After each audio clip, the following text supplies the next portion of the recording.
Инна сағиякум лашатта. Мына ақиқатты көздеріңе жеткізгім келіп тұр дейді. Ант етемін осы нәрселермен, сендердің ұмтылыстарың осы дүниедегі мақсаттарың әртүрлі дейді. Әртүрлі дегенде біреу ақыретті қалап жүр, біреу дүниені қалап жүр. Фаамма ман аъта ваттақа. Ал енді кім мен сұраған кезде малынан берсе, садақа ма, зекет пе? Мысалы Абу Бәкірден қалай сұрады Алла Тағала? Анау жерде Билал қиналып жатыр. Билалдың дауысы шығып жатыр, Абу Бәкір өтіп баратыр. Алла Тағала сұрап жатыр ма, сұрап жатқан жоқ па? Сұрап жатыр. Олар солай түсінеді Алланы, мен түсінетін адамдар.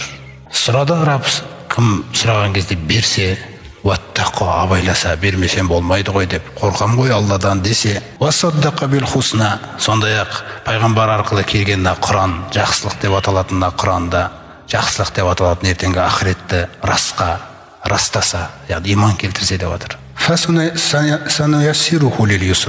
Онда біз оның сол жәннатқа апаратын жолын жеңілдете береміз дейді.